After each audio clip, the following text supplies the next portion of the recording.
Hi everyone, welcome back. It's Professor Hank, and in this video, we're going to talk about how you can group together variables in an item called a structure in C++. So structures allow you to take variables of different types, say floats, doubles, ints, whatever, and then package them together and give them a name that you can then use to create variables. This is a lot more powerful than arrays, which you have used before, in that arrays can package up or group together multiple values, but those values all have to be the same type. So you can have an array of ints, array of doubles, for example, but you can't mix and match. But with structs, you can. So let's go ahead and get started on that. We'll see how you can declare a structure, and then how you can define structure variables, and finally how you can access individual members of that structure variable. Okay, so those members being the different variables that you're grouping together. So to do this, we're going to need to use the struct keyword. Okay, we're going to need to give the structure a name, and the name is also known as a tag. So we're going to need the tag of the structure. We're going to have to define variables in our structure. And when you do that, the variables that belong to the structure are known as members. Okay, so these are also known as members. Okay, so let's go ahead and create one of these things. Let's declare a structure named foo. All right, so we'll use the struct keyword. We have to give it a tag, foo, and then we're going to need a block here that we use to group all of our members together. So I'll create an integer variable, which will belong to our foo structure here. How about a float variable, which will belong to our structure, and how about a character? Okay, so this is our declaration for a foo structure. So we can now create variables of type foo that have three members: a member named X, a member named F, and a member named C. So here, let's define a variable of type foo. So we'll do foo F, right? So once we've done that, we can access the members of the foo variable using the dot operator. Let's say that I wanted to assign 6 to the first member, right? So these are our structure members. So I want to assign 6 to our first member, so I'd use f.x. Okay, now I want to put something in member f, so I'll say f.f equals 3.3. And then finally, I'll put something in the third member, C, and I'll just put in here f.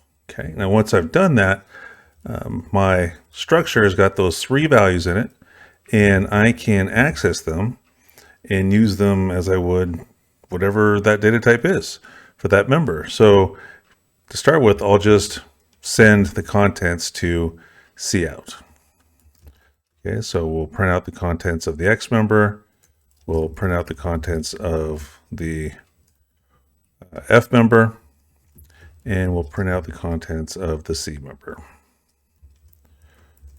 Okay, and I will put a couple new blank lines there at the end. Okay, so let's go ahead and take a look at that.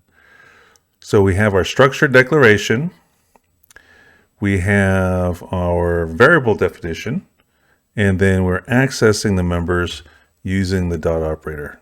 Declaration, definition, access. All right, so I can create, just like I could create multiple variables of primitive data types like integers, I can do the same thing with my structure variables here. So I'll create another foo variable, which this time I'll name G. Okay, and then I will assign it different values.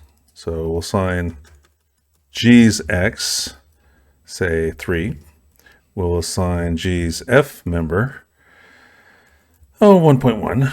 And then we'll assign its C member, C. Okay, and then I'll print out the contents of those. Cout, g.x, cout g.f, and cout g.c. And then we will take a look at the output, make sure that's working. So you can see there's the second struct variable right here, the 3, the 1.1, and the c. And then finally, I'll show you that you can, use the members anywhere you would use, like I said, their values that they're storing. So if I wanted to add up the contents of F's X member and G's X member and display that to the screen, then I could do something like this. I could say in total equals F.X plus G.X, right? And then I'll see out the total.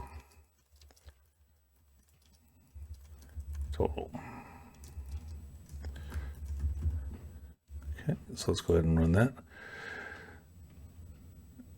All right, so you can see the total is equal to 9. Why? Because F's X member contains 6 and G's X member contains 3. So when we add them together, you get 9, and we put that in total, and we put that in total, and then we display the contents of total. So anything I could do with that 6, right? Because F.X is an integer. How do we know that? It's in our declaration up here. Anywhere that I could use an integer, I could use that member. Okay, similarly for the floats, the characters, etc. So now you know how to declare structure. You need the structure keyword. You need your tag.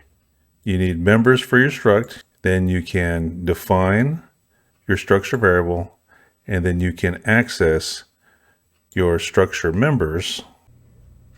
Okay, so that's going to bring this video to a close. If you're a student of mine, you have questions about any of the topics that were covered in this video, feel free to drop me an email, stop by my office hours, or hit me up on Zoom online. For the rest of you, if you thought the video was useful, please consider giving a thumbs up. If you thought the video sucked, you got the thumbs down button as well. Consider supporting the channel in various ways. You can subscribe, you can join as a member with additional perks for as little as 99 cents. Leave a comment, whatever. But most of all, thanks for watching, and we'll see you next time.